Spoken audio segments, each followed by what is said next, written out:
ইরানের সরকার পরিবর্তনের যে কোনো প্রচেষ্টার বিরুদ্ধে কঠোর সতর্কবার্তা দিয়েছে চীন। চলমান মার্কিন ইসরায়েলি আক্রমণের প্রেক্ষাপটে দেশটির পররাষ্ট্রমন্ত্রী ওয়াং ই স্পষ্ট করে জানিয়েছেন, এ ধরনের উদ্যোগের কোনো জনসমর্থন নেই এবং এটি মধ্যপ্রাচ্যের পরিস্থিতিকে আরও অস্থির করে তুলবে। ৮ মার্চ বেইজিংয়ে একটি গুরুত্বপূর্ণ বার্ষিক সমাবেশের ফাঁকে আয়োজিত এক সংবাদ সম্মেলনে এই মন্তব্য করেন ওয়াং ই।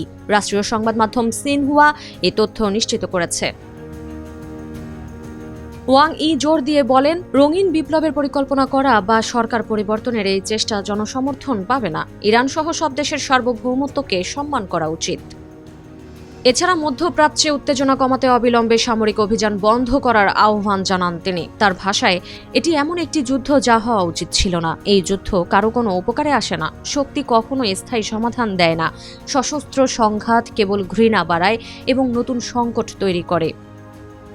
ওয়াং ই সকল পক্ষকে যত দ্রুত সম্ভব আলোচনার টেবিলে ফিরে আসার আহ্বান জানান। তার মতে, সংলাপের মাধ্যমেই মতপার্থক্য দূর করা এবং যৌথ নিরাপত্তা নিশ্চিত করা সম্ভব। তিনি আরও বলেন, চীন মধ্যপ্রাচ্যে স্থিতিশীলতা ফিরিয়ে আনতে, আঞ্চলিক জনগণের শান্তি নিশ্চিত করতে এবং বৈশ্বিক শান্তি প্রতিষ্ঠায় সংশ্লিষ্ট দেশগুলোর সঙ্গে কাজ করতে প্রস্তুত।